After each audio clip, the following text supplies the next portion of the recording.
Լոր գյուղն է։ Համո Սահյանի ծննդավայրը։ Սահյանի պատկերած քարափների դիմաց մի բարձունքի վրա 4 դար առաջ կառուցված եկեղեցին է վերահսկվում։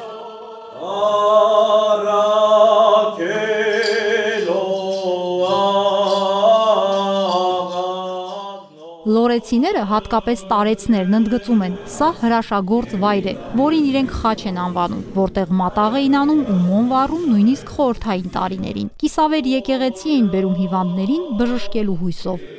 Ոչ միայն սովորեցնում էր, այլ նաև պարտավորեցնում էր մեր տատիկը, որ մենք պարտադիր գայինք մեր խաչը, մենք խաչ էինք ասում։ Հիմա Սուրբ Հովհաննես ժամանակին ծառու վան խաչ, ծառու խաչ, այդպես էին անվանում։ Տատիկս ինքը իր ձեռքով մոմ էր պատրաստում, գաղտնի էր պատրաստում, ասեմ էդել, գաղտնի պատրաստում էր, բայց նաև ովքեր գալիս էին գիտեին, գալիս էին տանում էին այդ մոմը, վերցնում էին գալիս էինք տատիկիս հետ, գալիս էինք ու ամբողջ խաչի պատերը համբուրելով ներս էինք մտնում։ Իմ փոքր աղբերը, այսօր էլ ապրում եմ Երևան եմ, 4-5 տարեկանում ընկել էր, բանը մտել էր աչքը, երկաթը։ Մեր են հարևան կինը տեսել է փողոցը վերը հանել է, վերջի աչքից երեխան մի 2 ամիս պարկել է։ Անունը Վովա, իմ աղբերն է, փոքր աղբերս։ Հետո չէր կարեմ քայլեր։ Ինքը շատ ճարպիկ երեխա էր, այդքան որ պարկել էր, չէր կարեմ քայլեր։ Նենց ասեցինք, որ բերանք ստեղ գար բերեցինք, վերջը պտտեցինք, ստեղ պտտում են, մատաղ արեցինք, տարանք տուն, այդ երեխան մի թափից սկսեց քայլել։ Եկեղեցին նորոգվել է գյուղացիների ու բարերարների ջանքերով, դառնալով միասնականության խորհրդանիշ։ Բնակավայրում մի քանի սրբատեղի կա։ Վարչական ղեկավարն ասում է գյուղամիջյանից ու արդեն օծվածից բացի հողածածկ մի սրբավայր էլ ունեն, որը նախատեսում են մաքրել ու նորոգել։ 2013 թվականին Տեր Ընծան, Տեր Ահարոնը եկան, որ եկեղեցին պետք է անպայման վերանորոգենք։ Չվերանորոգենք, առաջինը ջրահեռացում, ջուրը լցվում է ներս, եկեղեցին ամբողջությամբ հողով փակված էր, ջրով լցված։ Դե հանձն առեցինք ու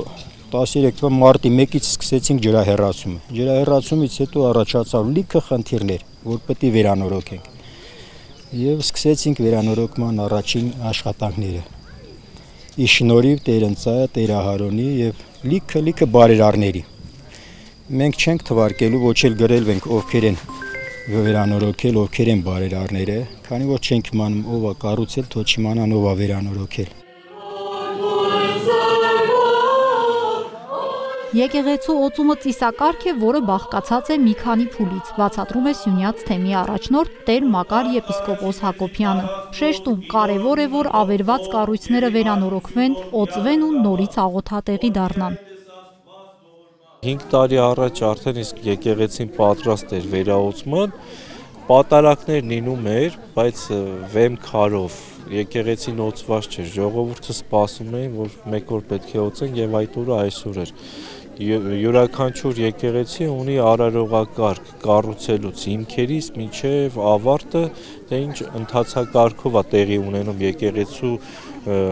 բացումը։ Եվ այդ բացման կարգերը հաստատված է Մաշտոց գրքի մեջ եւ այդ արարողակարգով էլ այսօր կատարեցին, օծեցին եկեղեցին, Սուրբ Սեղանը, սյունները։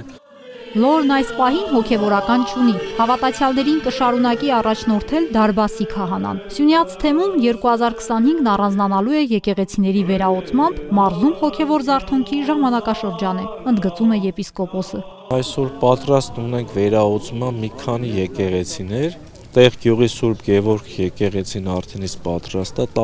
10-րդ դար, Լոր գյուղի Սուրբ Գևորգ եկեղեցին արդեն իսկ պատրաստ է, մեր հավատացյալների ջանքերով վերակառուցվել է, Փուխրուտի քաջարանի Սուրբ Ստեփանոս եկեղեցին պատրաստ է վերաօծման, Վահանավանքը պատրաստ է վերաօծման,